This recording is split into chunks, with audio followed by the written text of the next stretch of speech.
வணக்கம் உறவுகளே. நான் ஒரு 5 டிப்ஸு சொல்ல போகிறேன். கேஸ்கட்டை மூடியில், குக்கர் மூடியில் கேஸ்கட்டோடு வச்சுருந்தோம்னா, அந்த கேஸ்கட்டை எடுத்து பார்த்துட்டு அப்புறம் தான் நம்ம போட்டு தான் நம்ம குக்கருக்கு போடணும். ஏன்னு கேட்டால் ஏதாவது பூச்சியெல்லாம் போய் அதில் இருந்துருச்சுன்னா நமக்கு தெரியாது. வெந்த பின்னாடி பார்த்து என்ன பண்ணுறது? அதனால் ஃபஸ்ட்டே பார்த்துக்குங்க. வீட்டில் சாம்பார் தூள் வருஷத்துக்கு அரைக்கிற மாதிரி இருந்ததுன்னா விளக்கெண்ணெய் காய வச்சு அதில் ஊற்றி கிளறி துணியை போட்டு கட்டி வச்சிட்டிங்கன்னா வண்டு வராது, நல்ல மணமாக இருக்கும். அப்புறம் டெய்லி நம்ம கேஸ் அடுப்பு கழுவும்போது ஷாம்பு பாக்கெட் ஒரு ரூபா ஷாம்பு பாக்கெட்டே போதும்.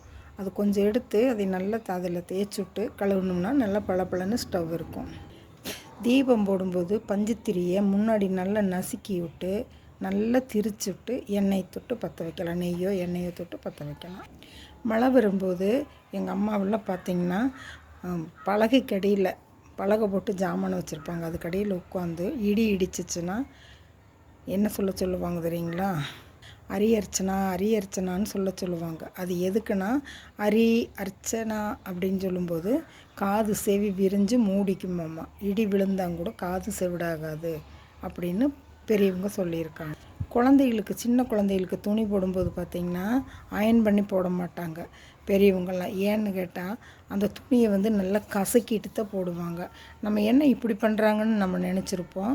அந்த துணி அயன் பண்ணி வச்ச பின்னாடி பூச்சி ஏதாவது குழந்தைக்கு கடிச்சா குழந்தைக்கு சொல்ல தெரியாது. அதனால் அப்படி கசக்கி பார்த்து போட்டிருக்கிறாங்க.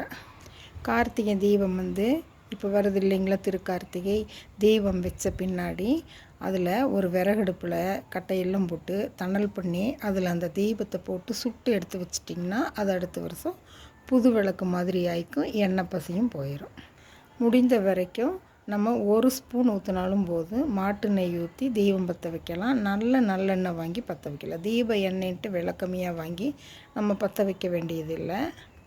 உங்களுக்கு பல்லு வலி வந்துச்சுன்னா கடுக்காய் பொடியை வாயில் வச்சு பல் எந்த இடத்துல வலிக்குதோ அந்த இடத்துல வச்சுட்டு வாய் நிறைய உமிழ்நீர் வர வச்சு வாயை அப்படி வச்சுட்டு துப்புனிங்கனாலும் சரி, அதை முழுங்குறதுனாலும் முழுங்கலாம், துப்பிக்கலாம். பல்லு வலி சரியாயிடும். மாதம் ஒரு முறையாவது நம்ம நிலவேம்போ அல்லது இந்த இது இருக்குது இல்லைங்களா, வேப்பந்தலை, அதை கொதிக்க வச்சு வேணாலும் குடிக்கலாம். உங்களுக்கு நான் சொன்ன டிப்ஸ் பிடிச்சிருந்தால் லைக் பண்ணுங்கள், ஷேர் பண்ணுங்கள், சப்ஸ்கிரைப் பண்ணுங்கள், பெல் பட்டன் அமுத்துங்க. இந்த நாள் இனிய நாளாக எல்லோருக்கும் அமையட்டும். தேங்க்யூ.